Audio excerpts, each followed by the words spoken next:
Bienvenidos, a lifestyle of smiles, the exhilarating YouTube journey of a daring American father who's made the leap to start anew in the Dominican Republic. Dive into a world where cultures collide as he explores the rhythm of island life, learns the language, aprendiendo español, and embraces the thrilling dating scene. From the lively calles of Santo Domingo to the tranquil playas, every episode is an adventure. Join Dia for fiestas, sabrosa, comida, and genuine insight into parenting. Hey, what's going on, my people, my people? So today we're gonna get right on into it. We're gonna figure out, from my experience of being here for almost a year, who is the biggest scammers? The Dominicans or the Haitians? Now, one thing I will say is this, and that is things are not what they seem. A lot of influencers will tell you things like, hey, Dominicana, they're going to be trying to do everything they can to get money out of you. The vendors is skyrocketing prices because you're an American, and the Haitians will scam you and different things like that. But I'm here to tell you that there's a small bit of truth in what people are saying, but there's something that's on the backbone of the real scammers that they will not tell you about. No other influencer has actually talked about this in the Dominican Republic, and no one has even suggested this to any of the viewers because they know their large audience is these people. So let's go on and get into it. I've never been scammed by a Dominican or a Haitian. Never had any problems with purchasing items. This country, depending on where you're going at, if you at a street vendor market and stuff like that, you can haggle prices. But see, the problem is Americans come over here and they don't know the language, they don't know the culture, so they just pay for whatever price, and then they get home and somebody tells them, "Oh, it really don't cost that much. It costs this." Was you scammed? No, you ain't. You're not being scammed. You just don't know what you're paying for, and that's your fault. And I know a lot of people, oh, well, that ain't right. They paying and they selling to other people for this amount. Even when you go to tourist locations, let's say you go to the zoo. If you are an American, you're going to pay double for the ticket to get into the zoo than if you was a Dominican or Haitian. These are straight facts. So when it comes to people saying, oh, well, I'm getting scammed this way, getting scammed that way, no, a lot of places just have higher prices for foreigners when they come over here. It's called tourism. Okay, so let's go on and move along. Now, I haven't had any issues, thank God, but the issues I have had were with Americans trying to scam me. Americans here, you got to realize, when you come in contact with American, just because they speak your language does not mean that they are your friend, does not mean that they got your best interest at heart. A lot of times when you meet an American here, they're hustling to stay here. So if they got to get over you, they got to get over another expat, they got to get over a passport bro, just to be able to make some money to stay here, they're going to do it. You got to remember, a lot of times when you live in the States, you wouldn't even be speaking to 90% of the Americans that you would even meet if you was in the States. But when people come here, since they don't know the language, they don't know the culture, they don't know any Dominicans or Haitians, they automatically gravitate towards other English speakers thinking, oh, well, we came from the same country, we got the same background, oh, that's my friend. No, I'm here to tell you right now, he not your friend, she not your friend. You might think because y'all met at the Kamado at a bar and y'all had a couple of Presidentes, y'all got each other's numbers and hung out, we cool. No. Don't get it twisted, baby. I'm gonna tell you right now, that person's not your friend. It's all about that money and how much they can get. And that's what leads me to this story that I'm gonna tell you. When I first got here, I started meeting other Americans it took me about 3 months to start meeting other Americans, because when I'm across seas, I avoid English speakers. I really don't congregate with other Americans. You know what I'm saying? You would never. I only have one person here that I actually speak to every couple of weeks. Everybody else is, if I see you high and by type of ordeal, because I don't hang out with Americans across seas. If I wanted to do that, I would have stayed in America. But I'm over here to get a whole different culture, meet a whole different set of people, and learn new things. There's, you know what I'm saying? Like I said, I just avoid the Americans altogether. But back to the story. It was around 3 month mark of me being here. I started meeting other Americans, and I met an American who was like, "Hey, man, I know you looking for a place and everything like that." And she was like, "Yeah, I can help you do that. I have a business to help Americans look for places." And she's like, my fee is $200 an hour. I said, "What?" I was like, "Hold up, And I thought about it. I was like, "Hold on, $200 an hour? Come on." I was like, "For real?" And she's like, yeah. It's $200 an hour, but for you, I do it for $100. And I'm like, "So you telling me you charging Americans $200 an hour to help find them a crib? That's almost 70% of what the average civilian in this country makes.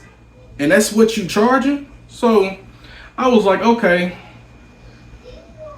I'm gonna let this humor me." So what I did was I said, let me see what she actually do. She's like, "Yeah, we'll take you out and you go see apartments and you'll do this and you do that." So what I did was I gave her $200. I sent the $200 on Cash App. I was like, "Okay." I was like, let's humor this. Time goes by. Within the first couple of days, the only thing that she did was send me pictures of rental signs with numbers, and sent me pictures of inside of apartments that looked like she could have just got it offline or something. So I'm like, "Okay." I'm like, so this is what the deal is. This is what y'all really be doing. And so I ended up pushed her on to the side and pushed her on about the way, because I was like, you know what I'm saying, I'm not with all the games and BS. And I'm like, "Well, when are we gonna go out to go see these other apartments?" And she goes, "Oh, well, I'm about to go on a trip and I'm about to do this and do that." I was like, "Oh, yeah. I was like, scammers are us. All right." So then a couple of weeks go by, and like I said, I ended up stop dealing with the lady, her and whoever she speaks to, and she knows other expats here and stuff like that. And one day I'm down in the Conde and I'm talking to some guys or whatnot, and they started giving me the same stories about other Americans here. And they're like, "Yeah, man, I met a guy here. He said he from Detroit, and he's gonna help me find some apartments and this and that, and all I had to do was pay him $150 an hour, and he was gonna help me find something within the first couple of days, this and that." And then I ain't never heard nothing back from him. And all of these scams that are happening are coming from Americans scamming Americans over here. It's not the Dominicans. It's not the Haitians. It's the Americans that are going to scam you. This is no lie. And this is the funniest thing about living here, because you get so many Americans who want to come down here and live, and they're like, "Oh, well, this is, paradise under the sun. I want to meet other Americans and make friends and open up businesses and stuff, and Americans can help me, this and that." No. You got, out of all the Americans here, I'm going to tell you right now, there's a small percent of them who's really going to look out for one another. The rest of them, they just here on demon time, and they hang out in red light districts because that's just what it is. They just here for a good time.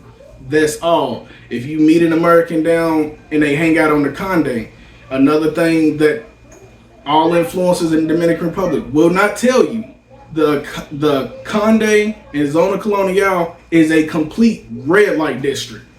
Any woman you meet down there is on demon time. I don't care where you meet her at.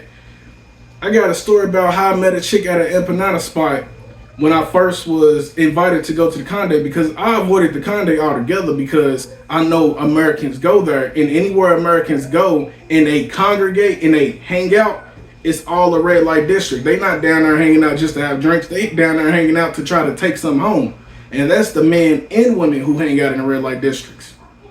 So I'm down here on the Conde and I'm with somebody I know. We walking through just chilling, and I see this chica over at the empanada spot. And I ain't gonna lie, I was looking at, I seen her, spoke to her and stuff, and my partner was talking to the manager of the place about some type of business marketing, whatever the case may be. And as soon as the manager goes shoot to the back, I done slide up her to the register, and I was like, hey, what's going on? You know what I'm saying? And, asked how she was doing, trying to see if she got somebody at home and stuff. She's like, nah, I don't have no boyfriend, or whatever the case may be. And I'm like, cool. And I gave her my number. As soon as I walked up out of there, she done got the hitting that text on me. So I was like, okay. I ended up hanging out with her a few days after the fact. We ended up going out, and she ended up coming back to my place, and she ended up doing some cooking and stuff. We had some El Presidentes and some, I'ma just say, adult conversation. Just leave it at that. We had some adult conversation, and everything was cool. She didn't ask me for any money. She didn't ask me for anything. The most I actually did was just get her Ubers back and forth for whenever we was going on dates. I would get her Ubers back and forth. That's the only thing, that came out of it. But she kept on trying to force a relationship. Every time we'd be talking and stuff, and she was like, man, she'd be like, hey, I want you. I want to be with you. Yada, yada, yada, and she was always pressed on if there was other women who was trying to talk to me in the neighborhood, and if there was women at the supermarket that wanted who liked me and stuff. She was very, very, very just, I'm not going to say she was aggressive, but she kept on trying to force the issue of relationship. And I ended up finding out why that was. Like I said, I met her in the Conde. Zona Colonial, the red light district of of Distro Nacional, the national district. If you go to the Zona Colonial, that's a whole red light district. Anybody who lives there, you got to go down there. When you go down there, get dropped off by your Uber at Parque Nacional. Walk across the street. There's a restaurant called Grants. You will see a whole bunch of Americans, men and women, sitting right there chilling. Ask them, they'll tell you. Yeah, Zona Colonial, red light district. It goes down. Demon time times 10. If you thought that, I'm gonna put it like this. If you think the stuff that they show when it comes to like Punta Cana and Boca Chica and stuff like that, then you ain't gonna have nothing to say when you go to the Conde. You gonna be in wow, like, oh, it go down like this. Yeah, big time go down like this. So anyways, she worked down on the Conde. That's where I meet her. And she was forcing the issue to be in a relationship because she didn't want me to know that she was a working girl at one point in her life. And, she was doing her thing on the Conde. But it was weird to me that you would be doing something like that in that area and then turn around and get a job in the exact same location. A real job in the exact same location. It kind of, kind of blow my mind, but it's not too much opportunity around here for jobs. So, it is what it is. Eventually, as I get the asking around and talking to other people and talking to other Dominicans about it, and they like, yeah, man, she used to be all over the Conde, man. She was up in Sosua and everything. And so I asked about it, and initially, she declined it. And so I ended up telling her, we face to face, and I was like, look, I got respect for honest 304. I'm not even gonna lie to you. I got respect for, you do what you do. That's not my business. But if you plan on dating somebody, getting in a relationship with somebody, that's some very important information that needs to be passed along to the person you're trying to date, so that I have the right to make my decision on if I want to deal with you or not, if I want to accept that part of your life or not. And the fact that it was lied to me and it wasn't brought up, and that she was trying to force a relationship so that I wouldn't understand or know what had been going on with her, completely turned me off. And it was like one of those things where it was like, hey, I gotta let you go and get away from you because there's nothing good that's gonna come behind it. And you get upset, it's my word against yours, something legal could go down. I don't have no time for that.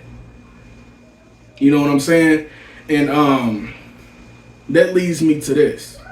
When you are dating her, this goes for men or women. You have to ask. And it's not disrespectful. At first when I came here and I was talking to some guys, some Dominican guys, they was telling me, nah, bro, just ask. And I was like, man, I don't want to, disrespect nobody. Be acting a fool, anything like that. If somebody feels like I'm being extremely rude or whatever the case may be. But you have to ask them if they have ever been, a part of that lifestyle. If they've ever, been doing extraordinary things to make money. Because sometimes you will find out that, yeah, they did do it and, they didn't change their life around and did this and did that. But you need to know up front so you can make your decision if you're going to deal with that person or not. So don't ever be afraid to ask them, like, you ever been a working girl? And a lot of them will tell you, like, in Santo Domingo, a lot of the women will tell you strictly this: no, I haven't did that, whatever the case may be. But the women who have, they'll tell you straight up, yeah, that's what I do, but what I'm saying, I don't do that with you. I like you, and whatever the case may be. So